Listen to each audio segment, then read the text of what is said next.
Hello beautiful person, welcome back to the channel. My name is Chu and today I'm going to be showing you my full process for flipping melody samples so that you can make better beats with loops that you didn't make. Today you're going to be learning the workflow I use every time I use a melody loop to get a good beat out of the project. Most importantly, I want you to come away with a feeling of confidence in yourself that you can use melody loops to make really good beats. Every drum sound used in this tutorial today can be found 100% for free in my 14 drum kit, and you can find that in the first link in the description below. Please drop a like on this video as it greatly helps my channel against the YouTube algorithm, and as you do, I wish you a wonderful learning experience. God bless you and enjoy.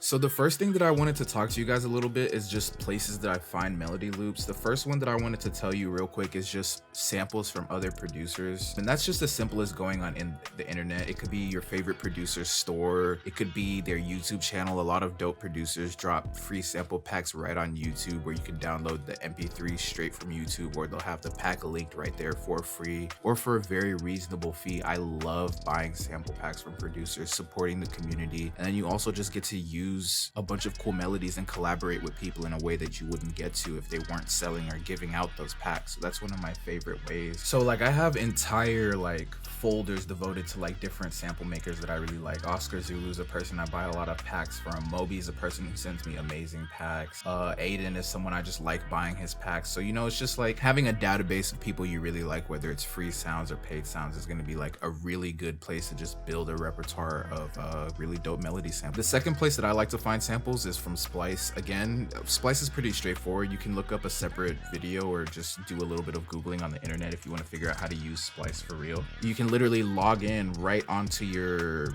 like computer. They have an app that's made for your desktop so you can download samples in their interface and drag them straight into your project. And Splice is just another really good place. I think it's $9.99 per month and they give you like 100 download tokens. You can download melody loops, it's going to be 1 token. Drum samples is going to be 1 token. You can spend the tokens on an entire pack depending on how many samples are in there. That's just a really solid place to find samples if you have $10 a month to spare. Now, the last place that I want to talk about finding samples is the GOAT.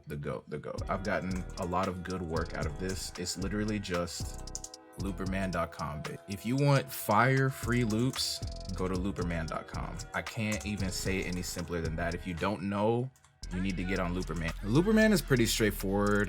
You can really just, once you're logged in, you have to make an account to download loops. So I suggest like making an account right off the bat. And once you're logged in, it's really as simple as just, you can scroll down and start just checking out loops right away. So what it's basically gonna show you is every loop being uploaded in real time. So these are the most recent loops. That's why you're seeing today is July 18th. That's why you're seeing July 18th, 2022. What I usually do is I'll just think of a vibe I'm looking for. So usually, to be real with you, I'll just type in something like Travis Scott, because though like people are usually making really good vibes for like the main artists like Travis Scott, 808 Mafia, Bryson Tiller. Like try to type in like big names to find, because that's like the keywords people are using the most on this website. So then from there, you just want to scroll and start looking for melodies that have like the most plays. You want to focus on things that have the most plays because those are the ones that people like, they heard it one time on Looperman and then they played it over and over again because it sounded good. And then anything that has a lot of plays, you know it's gonna sound good, so you can kind of filter. So I wouldn't play this one because it only has 5 plays. It might be good, but I'm not gonna really bother looking.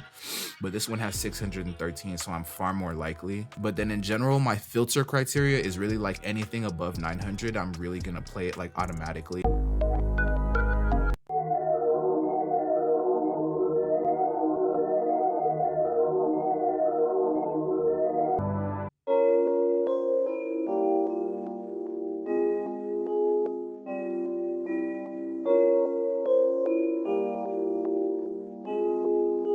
Okay, I really like this and I think this is gonna be perfect for the example, so that's fire. So yeah, those are the 3 places you can find really good samples from. Just sample packs from other producers. Splice is like the really good one, and then Looperman is gonna be like the real go-to if you want me to be like 100% real. There's a lot of other stuff I would say, but besides those 3, I would say like option D is like literally everything else, and I would say those are significantly less valuable options. So now that we've got that out of the way, we can talk about like actual setup what are you supposed to do when you get the sample? You've got to download it and you want to bring it into FL Studio. So we're going to talk about that. So the first thing I want to do is just drag it into the playlist. That's good. And then since I already knew it was 150, Looperman told me the tempo right here, 150, and the key F minor, harmonic minor. They even said it. Not everyone does that, but he was very, very kind and he did that. So we can just check if he's right. We can just go straight to 150. Looks like he was a little wrong. Right, so what we can do, because we want that to fit the full 8 bars, right? So we're just gonna double click this and we're gonna time stretch it to 4 bars, right? And then we're going to make sure that stretch is on our playlist, and then we're gonna stretch this all the way out to 8 bars. Make sure that your grid is snapped to something that will allow you to like drag it and snap it to the grid points, because if it's on something like events, line, main, cell, none, or something really small, it's gonna be very difficult to drag that perfectly out to 8 bars. So now that it's a full 8 bars, what you're gonna do is double click it and come back into the sampler settings, go to this pitch and click reset, so that because when you stretch it, it's gonna change the pitch and you need to make sure that you reset it back to a normal pitch.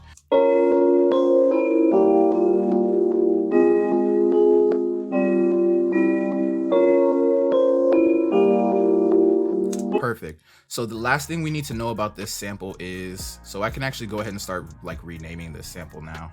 I'll just be like sample 150 BPM. There's one more bit of data we need to know about this sample. We need to know the key. Now they told us the key is F minor. I'm not gonna lie to you, sample makers usually don't actually know how to key their stuff because a lot of people just don't know music theory, right? That's just the honest truth. People making music don't know music theory. So the way that you can always figure out like what key your sample is actually in is just to go to tunebat.com. It's a 100% free site. You just go to tunebat.com and you upload the file that you just downloaded to find the key. So I'm gonna go here. I went to key and BPM finder. I'm gonna click select files.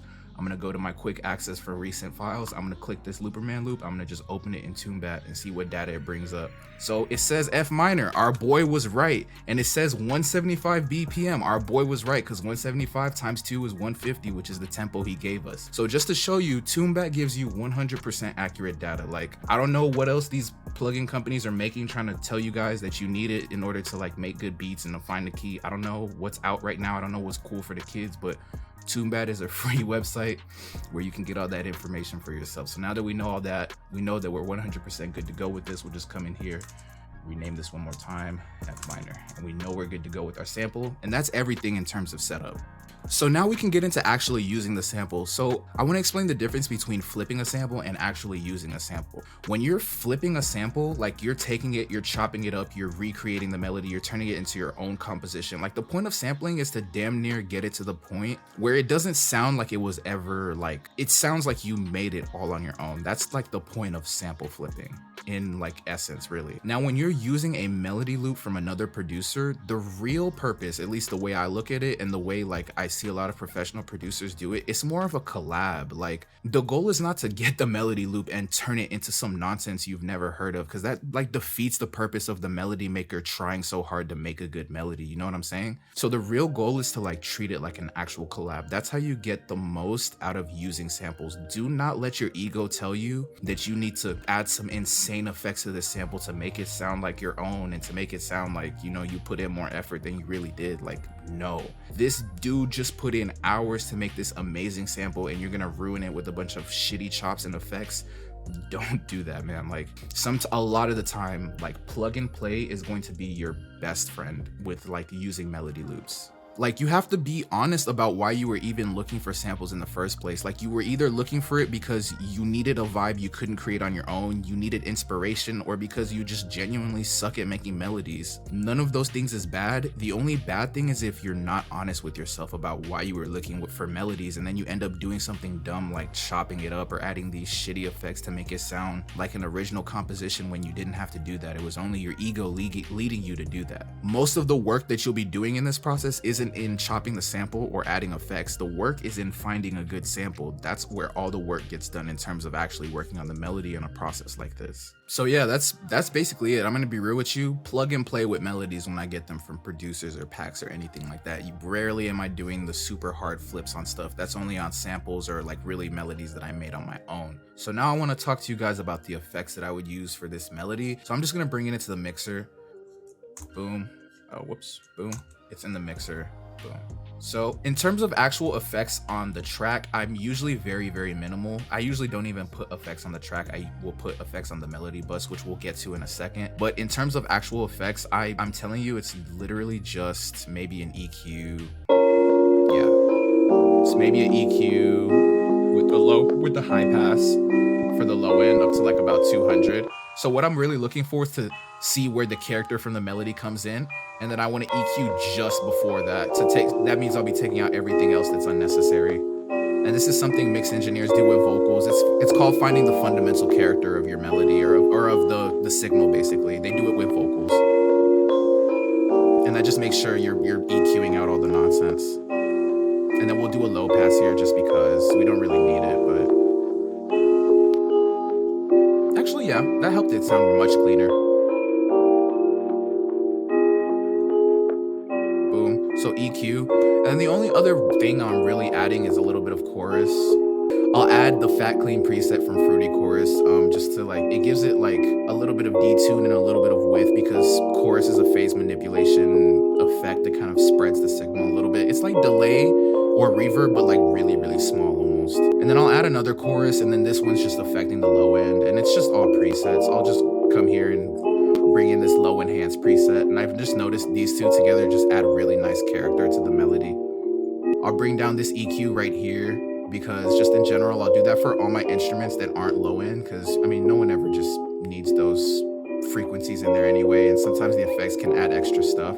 So this like master EQ just makes it that much more easy to have a master control over my effects. And that's really everything I'm gonna add directly on the mixer track. Let me gain stage this in the channel settings real quick, in the channel rack. It was clipping a little bit. You never want your melodies to clip, ever. Really, really low mixing volume. There we go. And the reason for me personally is because everything gets doubled in this process, so you really want to start low. I would say that's even still too loud. There we go. So now I'm just gonna route it to a new melody bus. So I'm gonna route it to this track and then unroute it from the master, so that this is almost like a sub master for just the melody. And on the melody bus, I'll just toss all my other effects basically. So I could have just put all these effects on the melody bus and it would have been the same thing. But usually on the melody bus, I'm adding like the main effects that I want to affect every single melody, like gross beat, reverb, delay. And it's just because I either want more master control over those effects using sends, or I want the effects to control every single melody, or, you know, every single sample if we're doing the drums. And if you want to understand more about that, check out my 2 previous tutorials from the last 2 days, because I talked a lot about signal flow. And then you can just look up signal flow tutorials in general for FL Studio, and then just general like audio signal flow if you don't understand buses and sends. But it's a pretty simple concept by now, and if you've been paying attention to my tutorials, you should definitely know what's going on. So I won't like stick to it too much. But basically, the real purpose of this melody bus I'm going to show you, like the only reason I had to tell you all of that for this specific tutorial is because of this one technique that I like to do. This is the way that I structure my melodies to make it seem like it's like an actually structured melody. So once this first like 8 bars is done, I'll create a new sample. So I'll come here, I'll make it unique, and I'll just raise this one an octave.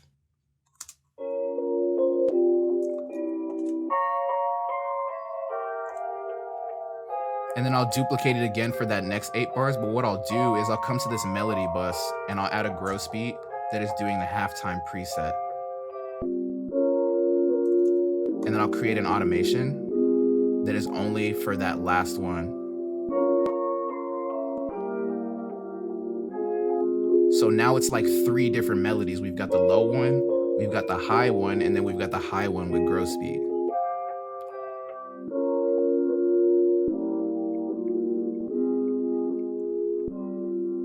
And then I'm gonna put an EQ just so that there isn't any low end character coming from that. I don't think there was, but just in case. let me try to explain why this melody bus is really important really quickly, because let's turn off all these effects on here on this melody real quick. Right? It sounds like there's no effects on it, right? But we can then just move these effects to the melody bus, and they'll still be affecting our melody.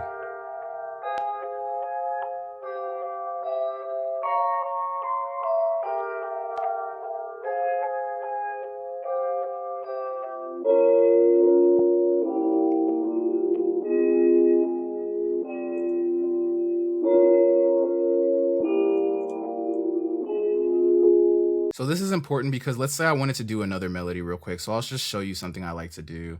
For the sake of simplicity, let's just like make this unique. Let's raise it up an octave. Let's reverse it. Let's chop it up. And then we can rearrange it.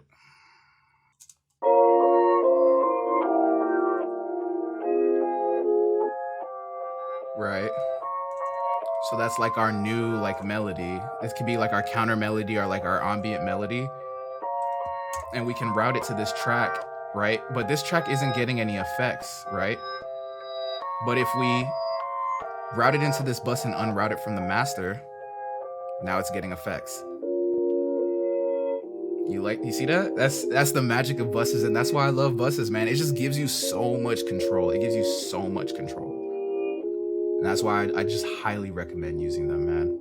So honestly, even though I don't recommend usually putting like reverb directly on the signals, like directly on the track, which I'll explain to you in a second why I don't do that. I want this to seem more like a pad, so I want it to be coming into the mixer with a lot of reverb anyway. So I'm just gonna reverb this out, and then that can be like a nice little bit of ambience we can get out of that sample as well. So we're just using the same sample to do a bunch of different things in this beat.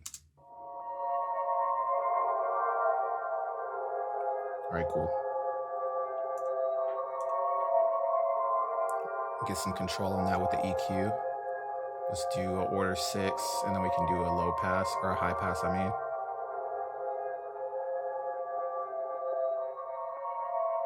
Let's take out some of that bass and that reverb. There's a lot.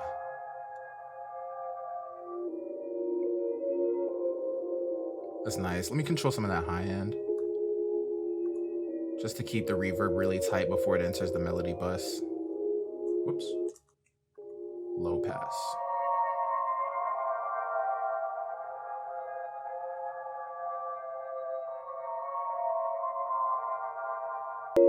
We can add some stereo width just to make it sound a little bit loud. I mean, a little bit more wide in the mix. And there you go. Now you've got the main melody and the pad. I'll just rename this as pad. Whoops.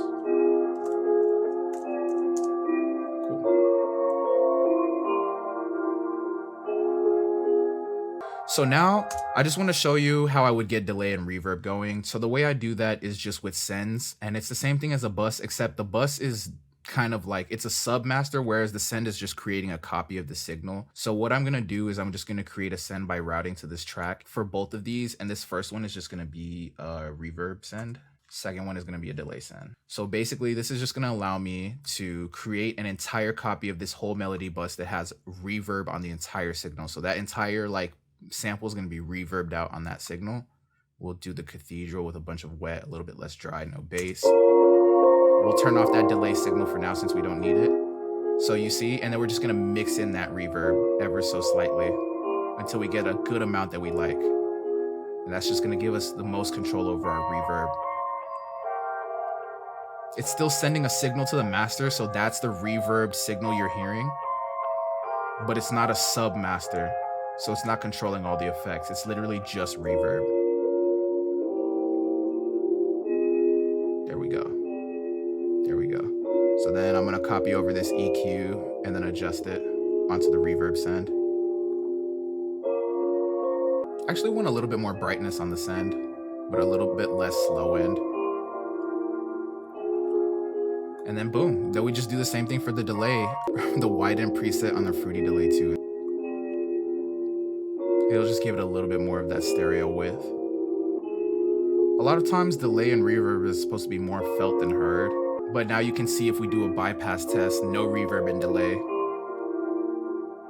you can see how flat it sounds in the mix and just how mono and stuck in the middle. Then we turn reverb and delay back on.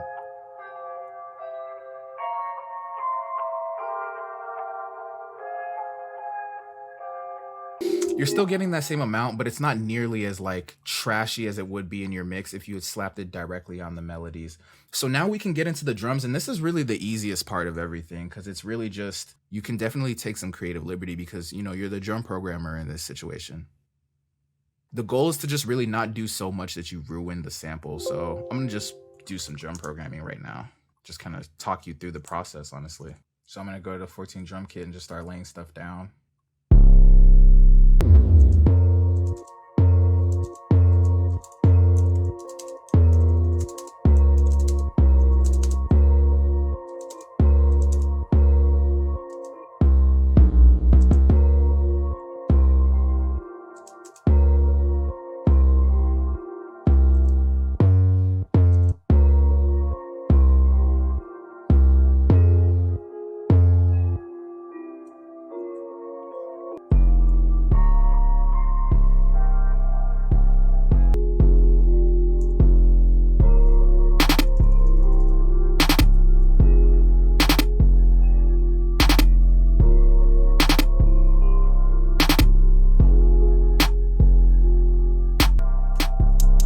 So yeah, again, program a very simple bounce to start. Just very, very simple bounce.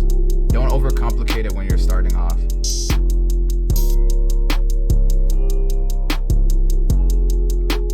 You don't want to slow yourself down in the process. Just program simple drums and then come back.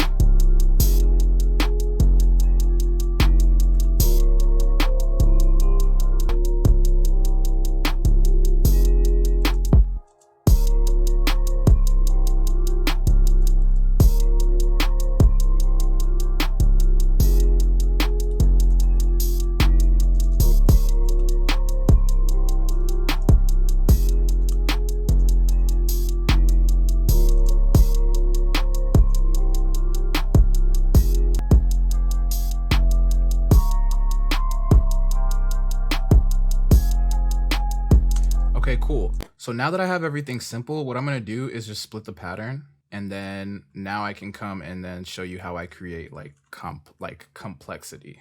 So basically, I'll just create variant patterns. So for this 808, and it's really mainly with the 808s. I don't really even do it with too many other instruments.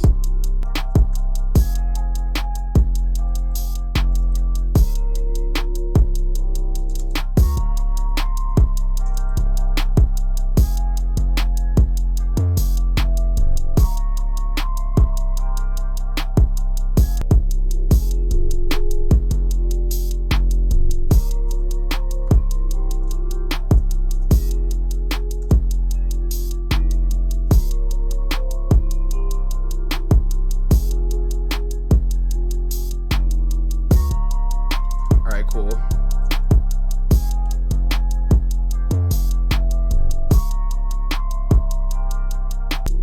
And I wanna have them interact with my hi-hat bounces and rolls, so I'm gonna look for those.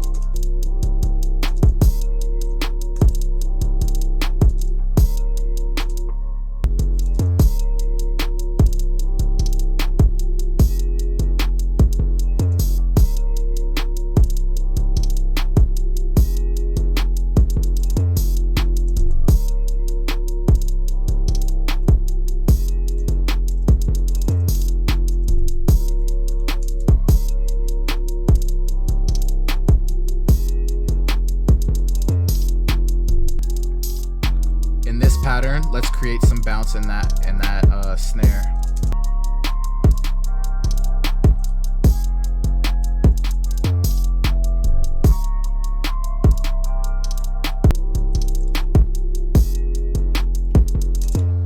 Okay, so the last thing I want to show you before we get into arrangement and get out of here is I want to show you like something like drum programmers do to make their like beats sound more interesting when they're using like plug and play loops. Is what I've noticed anyway is that people will just come in and they'll just kind of like add a sub bass to kind of create like a change up basically in the beat.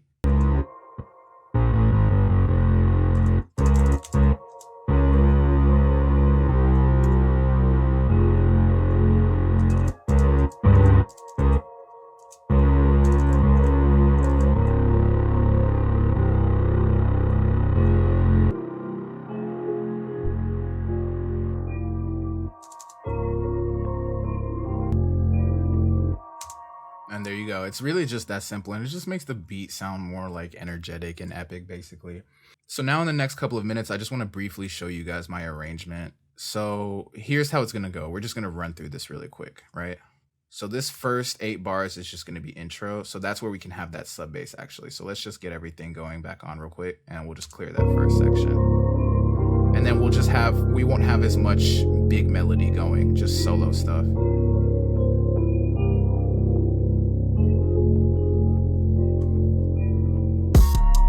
And then here I'll have like the drums come very lightly in, so I won't have that come in. And then I don't want that pattern that has the bounce snare to come in yet. So it's just light drums for this first 8 bars, and that's just like the hook. And then this is where the hook comes in for the second 8 bars, but it's going to be even harder, you know, just, you know, for the drums to keep transitioning.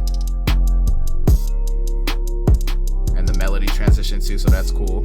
So then when we come here, we're going to drop out all the heavy drums. And it's just going to be snare, not even open hat, just snare and hi-hat. Then when we drop back in, so now we're on the verse, and when we drop back into the second 8 bars of the verse, everything's coming in heavy, heavy. Boom.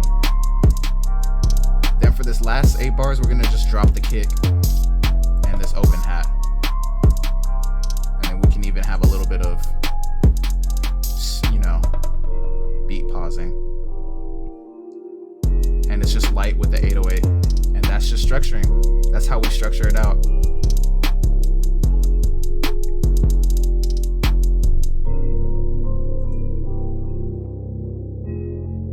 So yeah, that is like basically my workflow for using melody loops. Specifically, that's my workflow for using like melody, like starter type loops. I know people send more complex loops these days, and they've got like the whole like everything done for you, and that's really cool too. This process will actually still work for that. And sometimes, you know, niggas will make the sub bass for you right in there. They'll have like multiple melodies for you right in there. It works the same, man. Just plug in the melody and individual mixer tracks, set your basic effects on there, your very minimalistic effects, EQ, chorus. If you want something to sound like a pad, toss some reverb in there. Then from there, route everything else into your melody bus, toss on the rest of the effects, do your big phase manipulation things like reverb and delay with sends, unless you specifically want something to sound like a pad, or unless you specifically want something to sound very big.